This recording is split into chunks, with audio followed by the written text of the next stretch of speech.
Morning guys, how are you? I've got Jen back, so I'm pretty excited. What we're going to do today, I thought, was we could discuss some things regarding sleep. Sure, Yeah. we can talk about sleep. Why? What's your sleep habits like, Raywin? Well, I know, I can just, going from my own sleep habits, I have to get up pretty early, so I have no trouble getting up, but then I'm quite tired during the middle of the day, and then, because I have to go out at night again, and then I come home and it just takes me a wee while to settle in, like maybe 10:30, 11. And I know that this is a thing, an ongoing thing that not just me actually experience, but I know a lot of people out there experience issues with sleep. Yeah. And we all know we've got to get to bed early, but I would just like to, if we can just talk into a little bit more as to what it actually does and why we need to do that.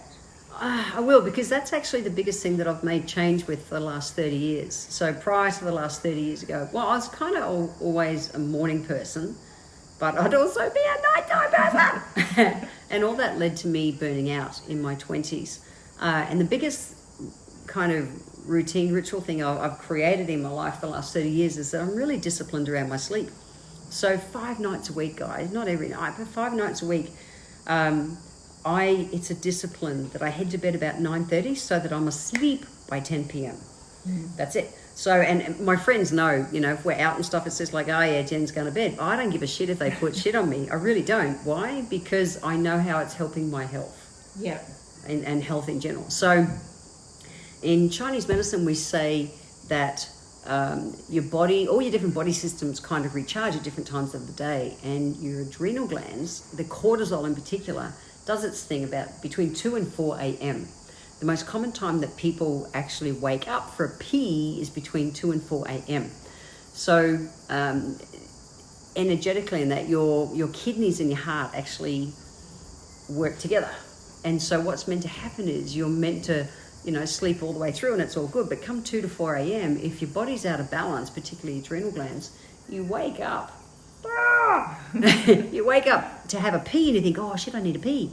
But you actually need a pee to take the pressure off your heart. So please never hold a pee if you wake up in the middle of the night and need a pee. That's actually really important. So we say that your adrenal glands need between 7 and 9 hours sleep to balance up. And the most important sleep is the 4 hours before 2 a.m. So between 10 p.m. and 2 a.m. It's the most important sleep you do all day. So if you're heading to bed by 10, I wake up bright as a button anywhere, either side of 5 a.m. and it's like, I'm off and going. And my energy holds all day and it's all good. And that's the way it's meant to be. However, if you don't do that kind of thing, the thing that's kind of playing the part the most is your cortisol level. Now, cortisol is actually the hormone, the stress hormone that gives us our energy. What's meant to happen is you wake with it and it's 100%. When you go to sleep at night, it's meant to be 10% of what it was when you woke up. But what happens, and then you go to sleep and you recharge it and it's all good. But what happens is you wake up and say it is 100%. And then every time, you kind of go through the day, like a little stress. It's the kids. It's the kids going, mum, mum, mum. It's the driving in the traffic. It's so much rain lately. It's just all the little things in life that, I haven't got enough shampoo. Damn it. Like all those little things, they bite at you. And when they do that, it elevates your cortisol. And so you get to the end of the day and your cortisol's too high. And then you go to bed at night and between 2 and 4 a.m. it's meant to be recharging and it can't. It's too high. And so you wake up, you have a pee, please do that to get the pressure off your heart. But then you wake up the next morning and it's not 100%. It's like, 99.5%. And you think, oh shit, I'm a bit tired today. Yes. And then you don't deal with life like you would normally if you're on top of your game. And then so you get to the end of the day and your cortisol is still elevated. And then you go to sleep at night, you wait between 2 and 4, you think, oh, that's normal, I just wake up through the night for a pee. No, it's not meant to be like that. And so the next day you're 99.47. You're not quite right. You didn't sleep, you haven't got the energy, things bug you more, and people are in this cycle. And when we do that, the most important thing we do all day is sleep. It really is. But we do nothing to prepare for sleep. That just amazes me. But I never used to either, so I get it. But the most important thing we do, and it really reflects in our day-to-day kind of energy for life, how we deal with mood, how our moods present, how we deal with stress, how that then shows up with things like weight in our body and all that kind of stuff. It really flows across so much, but it doesn't mean that you have to be a party pooper. 1 or 2 nights a week, totally I'm up past 10 p.m. However, for the last 30 years, I know it's been so worth it for my just core health to go to bed and sleep really well and wake up full of energy, and I'm off and running. That's the way it's meant to be. Yes. I know I often wake up on Monday morning, I think I'm tired already, it's only Monday morning. I just feel... It's not cool. Yeah, no, it's not. No.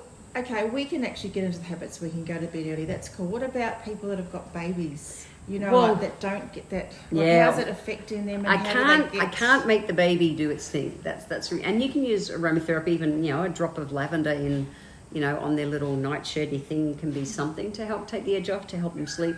But it's the quality of the sleep that matters too. So if you have, whether it's broken that you're a busy mum and you got kids that are doing the thing, waking you up, and babies and stuff, or whether it's you're a shift worker, a nurse, these FIFO guys. All these kind of jobs where people are awake when they're meant to be asleep, that's just, you're digging a really big hole for yourself. And it's not cool. So again, you've got to make sure that your body is being able to adapt to life and adapt to stress, and very much be able to recharge at least with the sleep that it is getting. That's what it's about. And it impacts upon our weight. Well, it does. It does. All those kind of things. So much of weight is hormonal. And my pussycat Shanti just wants to say hi. Hey, little girl. I know. It's all right. Did you pull over that? That's okay. There you go. That's a stretch. It's those little things. Thank you for that living example. It's those little things that you makes your body go, oh, really? And it's enough. It's enough to spike your cortisol. So you've got to get your body to be able to go with that stuff instead of having it accumulate. But yeah, so much weight, and particularly for women even more, is hormone related, not just eating. And then the other thing is, when you are stressing out and that hormone kind of stress, cortisol imbalance, all that stuff, we say that it puts a fire out in your belly, and food stews instead of digesting. If you're going to cook a barbie and you throw a steak on the barbecue, if the grill's not hot enough yet, you see all the juices and stuff oozing out of it, and it's actually stewing or broiling instead of actually cooking. And our gut's the same. So do a crappy night's sleep, be just on edge during the day, eat your raw, vegan, organic, paleo, keto, whole foods, bloody whoop-de-doopy diet, you're still not going to necessarily pull up all the nutrients. So this is, like, we're not one body system, we're a whole body of systems, and we've got to be able to give them, or have them all working in this place where they work the majority of the time. No one's in there 100% of the time. But you've got to get your body to adapt to stress. And my Shanti wants to say hi. Gosh. It's okay, little girl. Well, that's heaps. Yeah, So, actions to take, guys. 1, be disciplined 5 nights a week. I promise, it's really worth it. And if you've got kids or cats or whatever those things that keep you awake. Cats wake us up. Yeah, my cats do too. My cats. The difference is, but for your body to be able to just rock straight back to sleep, to roll over and go totally cool, and that's it. So that you're recharging, you're getting quality sleep. That's so important. The other one, is your body actually, I think it's all this shit in my head. But your body runs sleep cycles of about an hour and a half. And so if you are a snooze button person, stop it.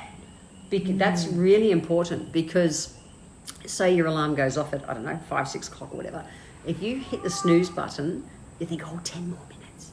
Well, the problem is your body it drops straight back into another hour and a half cycle.